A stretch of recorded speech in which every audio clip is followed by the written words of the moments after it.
बकरा Eid special recipe में बहुत ही चटपटी, ऊपर से कुरकुरी, अंदर से बहुत ही नरम चटखारा बोटी की रेसिपी लेकर आई हूँ। इतनी मज़ेदार चटखारा बोटी बनके तैयार होती है कि आप इसको एक बार बनाएंगे तो बकरा ईद की हर दावत में आप इस चटखारा बोटी को बनाना पसंद करेंगे। मसालेदार, चटपटी और बहुत ही टेस्टी चटखारा बोटी की रेसिपी को देख लेते हैं। तो इस मज़ेदार सी रेसिपी को बनाने के लिए 1 किलो बीफ का गोश्त ले लिया है और इस तरह से छोटे छोटे क्यूब्स में कट कर लिया है। इसके अंदर मैं ऐड कर देती हूँ एक बड़े साइज़ की प्याज।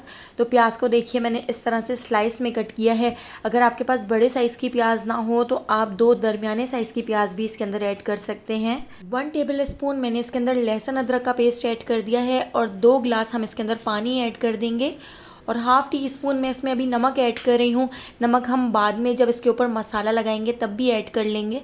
इसको अच्छी तरह से मिक्स करके इसको उबाल आने तक पका लेते हैं। उसके बाद हम इसको कवर करके लो फ्लेम पर आधे घंटे के लिए छोड़ देंगे ताकि हमारा जो गोश्त है वो बहुत अच्छी तरह से टेंडर हो जाए। जब तक गोश्त पक रहा है मैंने यहाँ पर 2 टेबल स्पून लहसुन अदरक का पेस्ट एक बाउल के अंदर ऐड कर दिया है। हमने यहाँ पर कुछ मसाले ले लिए हैं। तो 1 टेबल स्पून कुटा हुआ धनिया ले लिया है हमने यहाँ पर, और यहाँ पर हमने ले लिया है 1 टीस्पून चाट मसाला, 1 टीस्पून भुना कुटा ज़ीरा, 1 टीस्पून हमने यहाँ पर ले ली है कसूरी मेथी। कसूरी मेथी को तवे पे हल्का सा भूनकर हावनदस्ते में कूट लिया था। तो 1 टीस्पून कसूरी मेथी, हाफ़ टीस्पून लाल पिसी हुई मिर्च हमने यहाँ पर ले ली है, 1 टीस्पून पिसी हुई काली मिर्च हम इसमें ऐड करेंगे। 1/4 टीस्पून हम इसमें जर्दे का रंग ऐड कर देंगे क्योंकि इससे बहुत ही ज़बरदस्त सा कलर आएगा। 1 टीस्पून कुटी हुई लाल मिर्च, 1 टीस्पून पिसा हुआ गरम मसाला और 1 टीस्पून हमने यहाँ पर काला नमक ले लिया है। तो आप देख सकते हैं ये सारे मसाले हमने ले लिए हैं और ये सारे मसाले एक साथ ही हम इस बाउल में ऐड कर देंगे। बहुत ही मज़ेदार और स्पाइसी चटखारा बोटी बनकर तैयार होती है। तो सारे मसाले हमने इसमें ऐड कर दिए हैं। अब मैंने यहाँ पर एक बड़े साइज़ का लेमन ले लिया है तो लेमन भी हम इसके अंदर निचोड़ देते हैं। अगर आपके पास बड़े साइज़ का लेमन ना हो तो 2 दरमियाने साइज़ के या 3 आप छोटे साइज़ के लेमन इसके अंदर ऐड कर सकते हैं। क्योंकि ये चटखारा बोटी है तो इसके अंदर लेमन थोड़ा सा ज़्यादा ही ऐड होगा। तो इन सारे मसालों को इस बाउल के अंदर हम अच्छी तरह से मिक्स कर लेते हैं।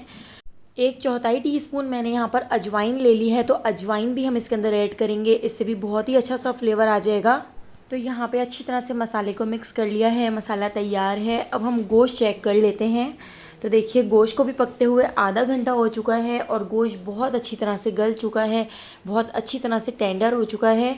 अब इसके अंदर जितना भी पानी है फुल फ्लेम पर इसके पानी को खुश्क कर लेते हैं।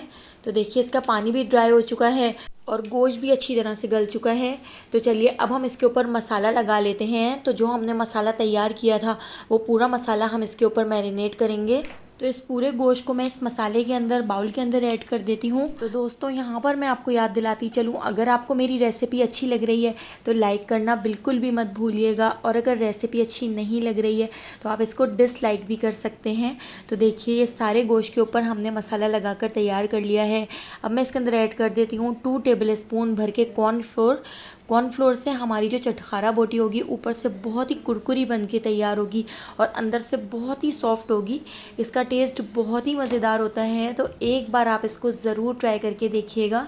तो पूरी बोटियों के ऊपर हमने इस तरह से मसाले को मैरिनेट कर लिया है। इसको 15 मिनट के लिए छोड़ देती हूँ ताकि मसाला अंदर तक चला जाए। अगर आपके पास थोड़ा ज़्यादा टाइम हो तो 4 से 5 घंटे के लिए भी इस मसाले को लगाकर आप बोटियों पर छोड़ सकते हैं।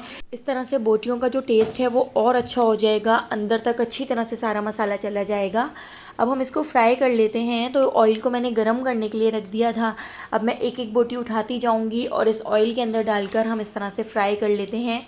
तो मीडियम फ्लेम पर हम इसको फ्राई कर लेंगे ताकि इसके ऊपर अच्छा सा गोल्डन सा कलर आ जाए और बहुत ही क्रिस्पी मसालेदार चटपटी बोटियां बनकर तैयार हो जाएं। तो देखिए इस तरह से मैंने अच्छा सा गोल्डन सा कलर आने तक इनको मीडियम फ्लेम पर फ्राई कर लिया है।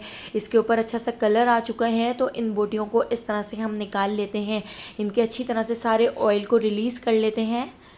तो देखिए यहाँ पे हमारी बहुत ही टेस्टी, बहुत ही मज़ेदार सी चटखारा बोटी बनकर तैयार हो चुकी है। इन बोटियों को इस तरह से हम एक प्लेट के अंदर निकाल लेते हैं और दूसरे राउंड को भी इसी तरह से फ्राई कर लेंगे। तो मैंने 2 से 3 राउंड में इसको तैयार किया है, थोड़ी थोड़ी बोटियाँ डालकर मैंने इस तरह से फ्राई की हैं।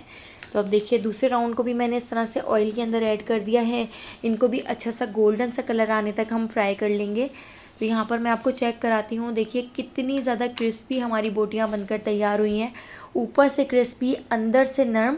ऊपर से अब हम इसकी डाल देते हैं इस तरह से थोड़ा सा लेमन जूस, और हम इसके ऊपर डाल देंगे थोड़ा सा चाट मसाला। तो यहाँ पे हमारी बहुत ही मज़ेदार सी चटखारा बोटियाँ बनकर तैयार हो चुकी हैं।